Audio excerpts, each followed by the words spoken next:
Eh bien bonjour et bienvenue sur l'espace dédié au site mécaniqueuniverselle.net, le site qui essaie de démontrer le sens de l'évolution de l'humanité, pourquoi nous sommes présents dans cette création, pourquoi l'être humain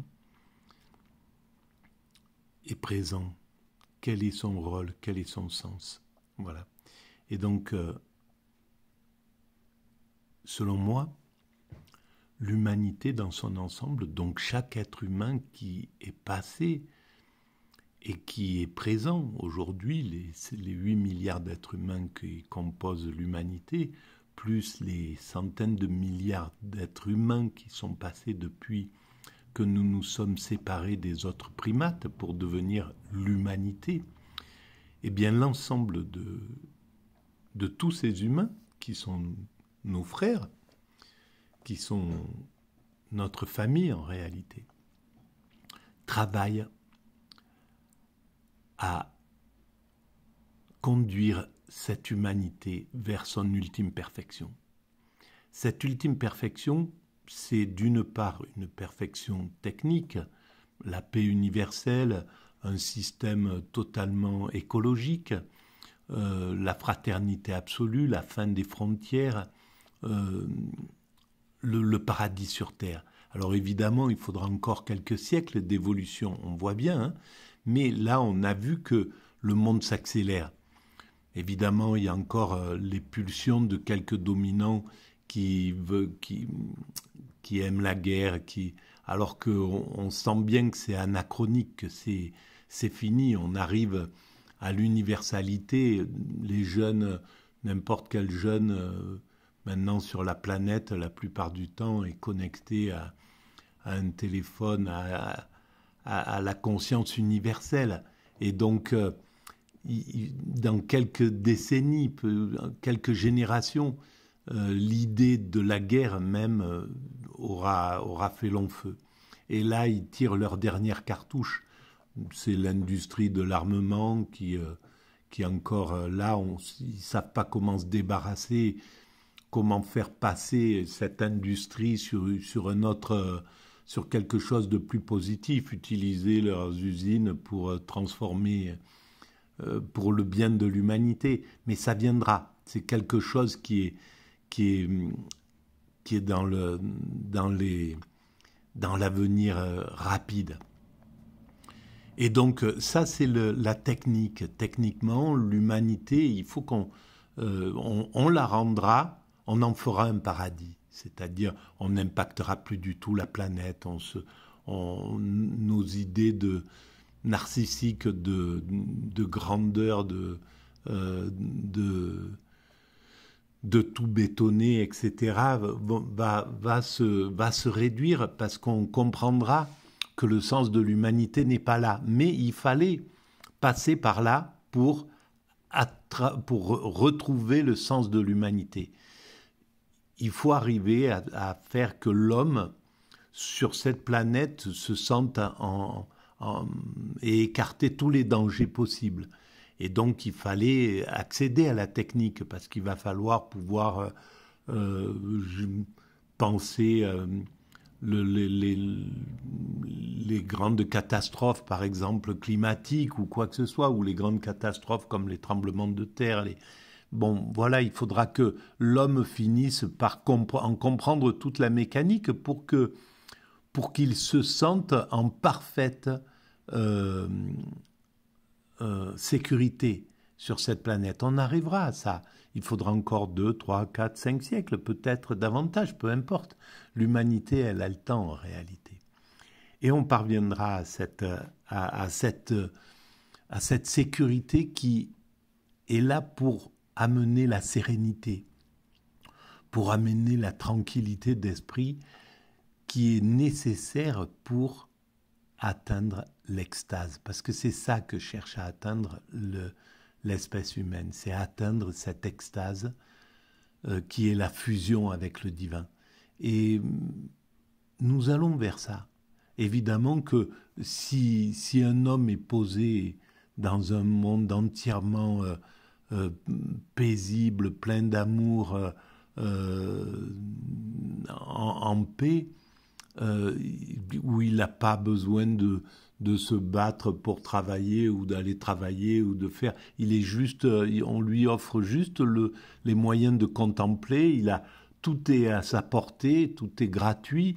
Il n'a pas besoin de désirer ce que le voisin a, il n'a pas besoin d'être jaloux de ce que l'autre a, donc on écarte déjà toute la jalousie, on écarte toutes les haines parce que son esprit est capable d'intégrer que l'humanité, elle est une, et qu'elle fait corps avec l'ensemble de la création d'ailleurs.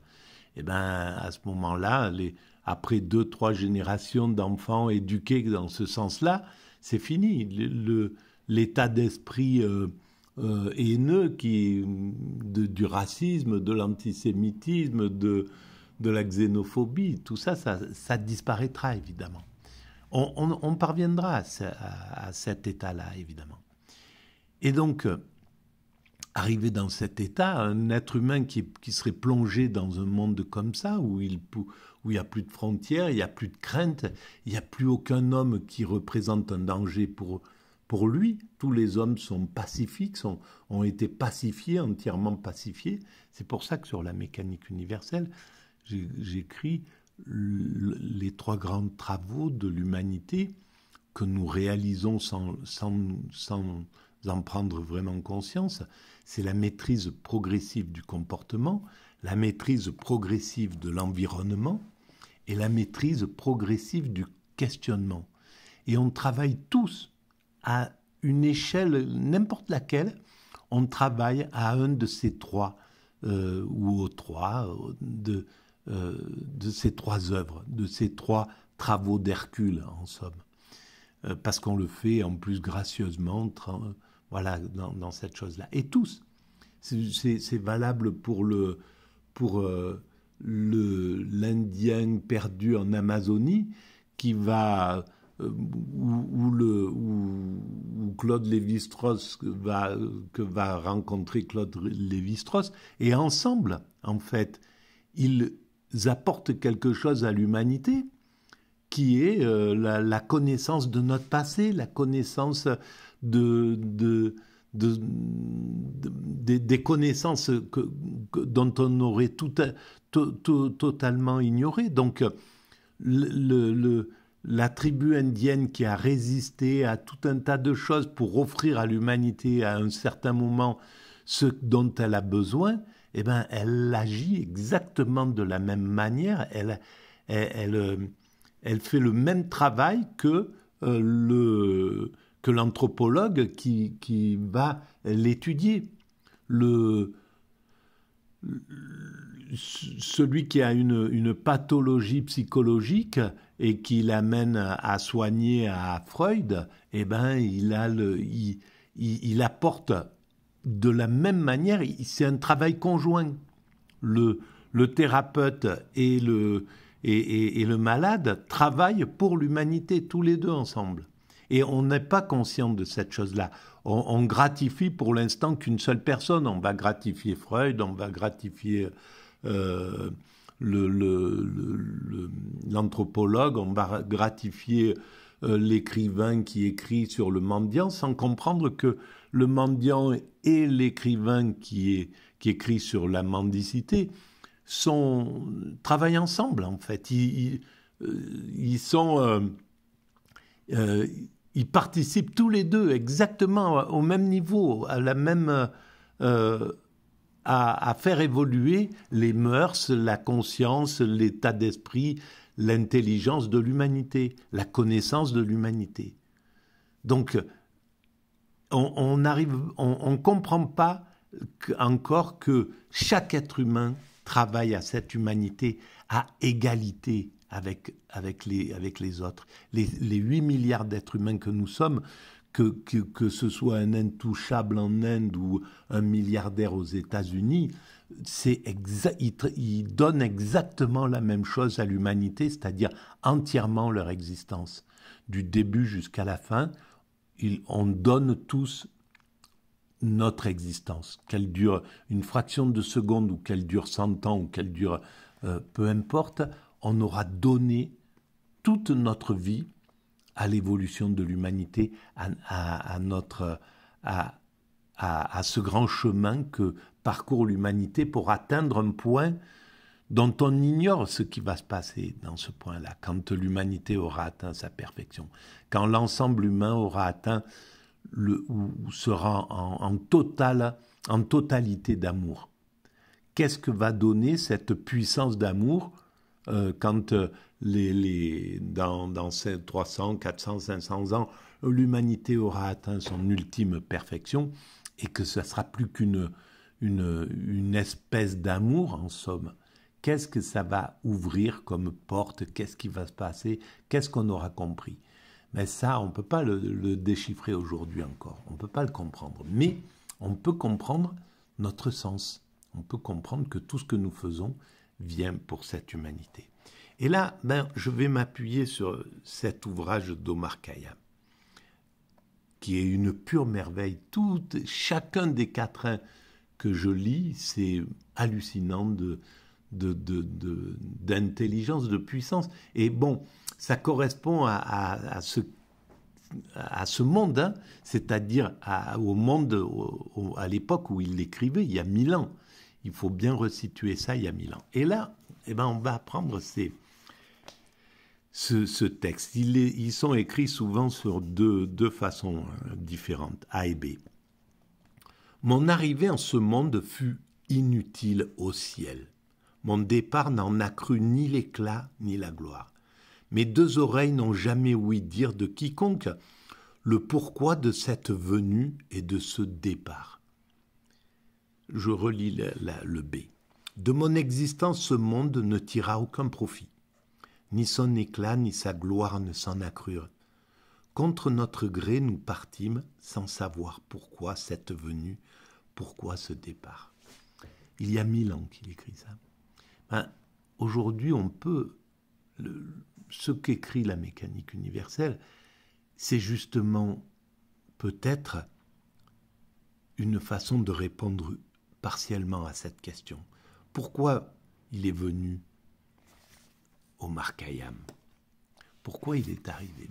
Voilà, 1000 ans après, on se rend compte que son travail est toujours là. Et le travail d'il y a 1000 ans, il est encore là. Les hommes qui ont monté les pierres, qui ont taillé les pierres ou qui ont tracé les routes, ou qui ont planté des arbres, ou qui ont procréé pour que nous soyons là, eh bien, il y a 1000 ans, chaque être humain qui était sur cette planète a travaillé à ce que nous sommes aujourd'hui. Et il travaillait pour cette finalité que j'essaye d'éclairer, qui, selon moi, est une obligation, on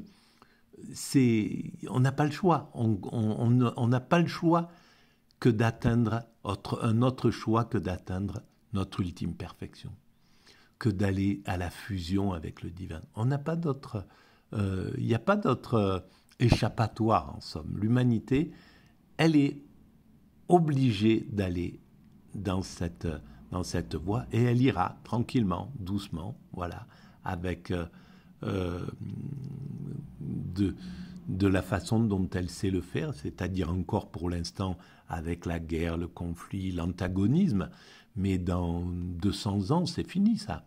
Peut-être dans 80 ans, l'ONU sera passée au-dessus des États-Unis, de l'Inde, de la Chine, tout ça, et aura imposé l'universalité.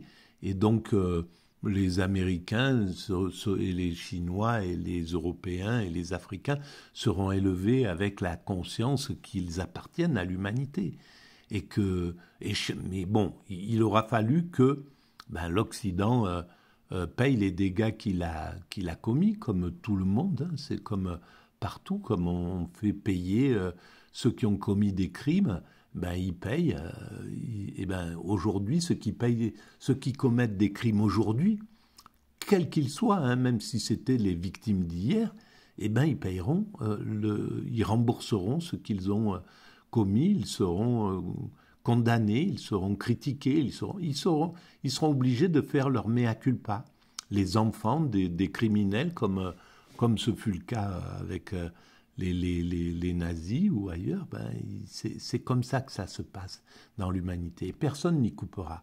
Les Américains devront se justifier des génocides qu'ils ont commis contre les Indiens. Ils devront peut-être rendre la totalité de l'Amérique aux Indiens, et puis eux, y vivre, mais avec, en sachant que la terre appartient aux Indiens, voilà, et eux, ils seront les locataires, ceux qui descendent. Voilà, c'est possible que ça se joue comme ça. Quoi qu'il arrive, la justice, l'humanité retrouve toujours la justice. Donc, les anciens coloniaux devront rendre justice aux anciens colonisés. Les anciens esclavagistes devront rendre justice aux anciens, aux esclaves, à ceux qu'ils ont mis en esclavage, etc., etc. Voilà comment se joue cette chose-là. Alors, eh bien, Omar Khayyam, il a fait un travail considérable. Voilà. Et cette interrogation, pourquoi cette venue, pourquoi ce départ, ça a fait travailler combien de gens à réfléchir derrière ça. Voilà, moi, j'essaye de dire sur la mécanique universelle, pourquoi cette venue, justement pour travailler à cette humanité, pour travailler humblement, et gratuitement et altruistement, de façon totalement altruiste, comme tout le monde, comme tout être humain, nous sommes des altruistes sans le savoir, parce que nous laissons tout sur cette planète quand nous partons. Quand on finit, quand notre temps est fini, tout ce qu'on a fait, voilà, la maison qu'on a construite, dans 300 ans, elle appartiendra à d'autres personnes, mais elle servira à autre chose pour l'humanité, etc., etc. Ce qu'on aura fait, c'est comme ça. Tout ce qu'on a fait, ça reste à l'humanité. On peut remplir le linceul ou le caveau de milliards d'argent, de tout ce qu'on veut. C'est valable que ça ne sert qu'aux papillons, aux vers à soie, etc., etc. Ça ne traverse pas. Il n'y a que nous qui traversons. Et on traverse parce qu'on passe d'un état à un autre. On retrouve l'état divin, l'état qui est à l'origine de l'univers et qui nous constitue. Nous sommes constitués de particules élémentaires, et c'est ces particules élémentaires qui retrouvent le divin, parce que les particules élémentaires, c'est le divin. Donc le divin en nous, quand on meurt, s'échappe. Après, on ne sait pas ce que ça devient, comment ça se passe, qu'est-ce qui se passe, tout ça, c'est mystérieux encore. Je pense qu'on éclairera ça dans le futur. Mais voilà, le divin en nous retrouve le divin général, le divin total. Voilà. Voilà, les amis. Bon, on va arrêter là pour cette petite vidéo, et et je vais vous dire toujours les mêmes choses. Si vous pensez que ces vidéos ont un peu d'intérêt, vous pouvez mettre des pouces, vous abonner, c'est gratuit tout ça. Vous pouvez envoyer le lien à vos amis, donc relayer ces vidéos. Vous pouvez les utiliser comme vous voulez. Si vous avez des sites, des choses, vous pouvez les mettre. Et si vous pensez que c'est nécessaire, que ça peut, voilà, que ça peut intéresser l'humanité dans son ensemble. Vous pouvez aussi aller visiter le site mécaniqueuniverselle.net. Il y a toujours un lien sur chaque vidéo, en dessous de chaque vidéo, et vous pouvez laisser des commentaires. J'y réponds. systématiquement en général. Voilà. Et je vous remercie d'ailleurs de le faire. Et puis, je vous remercie d'être présent. Voilà. Quand je regarde un peu les statistiques, c'est un peu mon... comment on pourrait dire, ma petite récompense de la journée. Je regarde combien de gens sont passés, etc. C'est un peu... voilà, ça justifie un peu mon travail. Rien que ça me rend totalement heureux. Et donc, à chaque fois, je vous remercie parce que, évidemment, c'est que des chiffres, mais c'est c'est vous, l'humanité derrière, des humains, qui êtes passés, même une fraction de seconde, peu importe. Mais voilà, c'est important pour moi. Je vous remercie de votre écoute et je vous dis à très bientôt. Au revoir.